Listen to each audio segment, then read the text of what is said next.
Salut à toutes et à tous et bienvenue sur la chaîne pour cette nouvelle vidéo. Aujourd'hui je vais essayer de vous donner mon avis en 5 points sur le choix d'un iPad Pro. Nous sommes en mai 2021 et Apple a mis à jour sa gamme d'iPad Pro en y incluant la puce M1. Cette puce surpuissante et miniaturisée qu'on retrouve à présent dans les MacBook Pro, les MacBook Air, les Mac Mini, les iMac et maintenant les iPad Pro. Mais la puissance ne fait pas tout, il s'agit aussi de savoir quelle taille d'écran vous avez besoin. Pour vous donner mon avis, je vais m'appuyer sur mon iPad Pro de 2018 qui a une diagonale de 11 pouces. J'ai repéré 5 éléments qui aujourd'hui me pousseraient à me diriger vers une version 12,9 pouces. Jusqu'à la fin d'année, dans le cadre de ma profession, j'ai décidé d'utiliser à 100% l'iPad Pro. Je passe de nombreuses heures sur l'application Pages, le traitement texte d'Apple. Et c'est là que j'ai retrouvé quelques difficultés. En effet, lorsqu'on est sur un document Pages et qu'on souhaite modifier du texte, on va utiliser le petit pinceau de format. Ce petit pinceau de format fait apparaître dans l'application un bandeau qui va nous permettre de modifier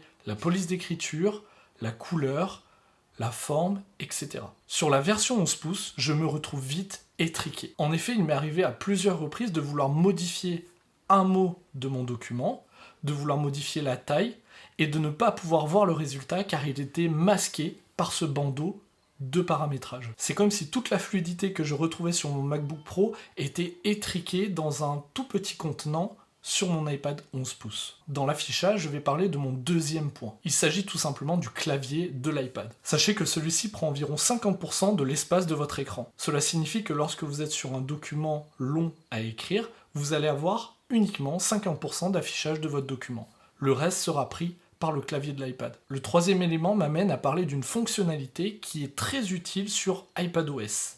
Il s'agit du mode Split View, le multifenêtrage. Vous allez ainsi pouvoir avoir sur votre écran deux applications bien distinctes et vous allez pouvoir travailler sur les deux de façon simultanée. Sur la version 13 pouces, cela est très bien organisé car vous avez pratiquement votre document en entier de chaque côté.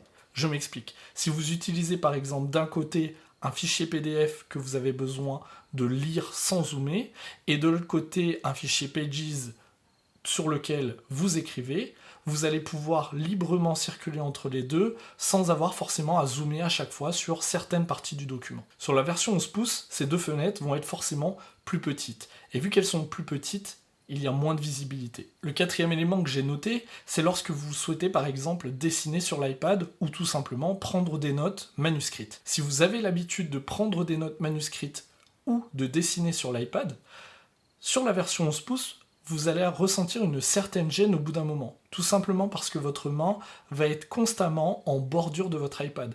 Vous n'allez jamais avoir la main pleinement sur l'iPad, sur l'écran de l'iPad. Sur l'iPad Pro 13 pouces, vous avez une surface qui correspond à une feuille A4. En revanche, sur la version 11 pouces, vous allez très vite être limité dans vos gestes et vous n'allez pas pouvoir réaliser de grands tracés par exemple. Du point de vue personnel, ça a pu me gêner lorsque par exemple je devais prendre des notes. En utilisant mon iPad en mode portrait, cela posait moins de problèmes.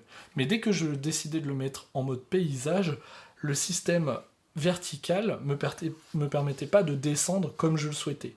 J'étais donc assez limité en ce qui concerne les bordures de l'iPad. Pour le cinquième point, il va s'agir tout simplement d'utiliser l'iPad pour les autres. Je m'explique. En maternelle, il m'arrive bien souvent de montrer à mes élèves des histoires que je peux lire sur l'iPad ou encore des petits films d'animation. Sur la version 11 pouces, je vais avoir besoin de zoomer constamment sur les images lorsque par exemple je veux leur lire un album en version numérique. De manière commune, la feuille A4 est un document qu'on retrouve énormément, que ce soit à l'école ou ailleurs dans les administrations ou même dans la vie privée.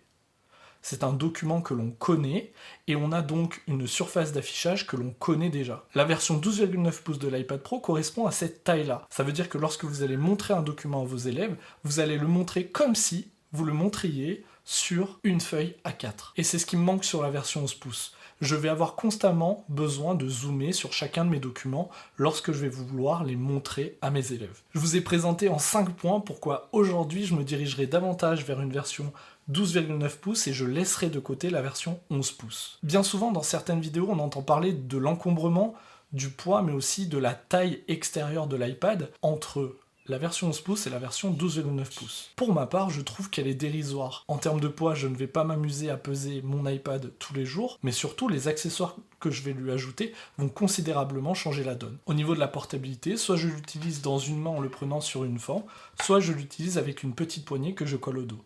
La version 12,9 pouces permet aussi d'avoir cette petite poignée au dos en fonction des coques que vous lui associez. En termes de rangement, je range dans une sursacoche et je range tout ça dans mon sac à dos, ce qui ne me pose pas, encore une fois, de problème au niveau de la portabilité. Ce qui peut faire pencher la balance, en revanche, c'est le prix. Sachez qu'aujourd'hui, avec le recul que j'ai lorsque je travaille constamment sur mon iPad Pro 11 pouces, je pense qu'il vaut mieux opter pour l'iPad Pro de 12,9 pouces, mais de 256 Go de stockage, et laisser de côté le 11 pouces avec ses 512 Go de stockage. Pour ma part, j'utilise aussi iCloud Drive qui me permet d'avoir l'ensemble de mes documents stockés et accessibles par mes différents périphériques Apple. Cette vidéo ne reflétait que mon avis. Si vous n'êtes pas d'accord, n'hésitez pas à me le dire en commentaire. Si vous êtes d'accord, dites-le moi aussi.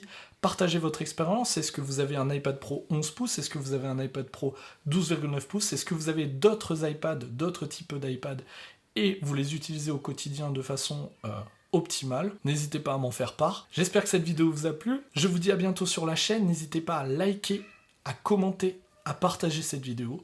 Je vous dis à plus. Salut!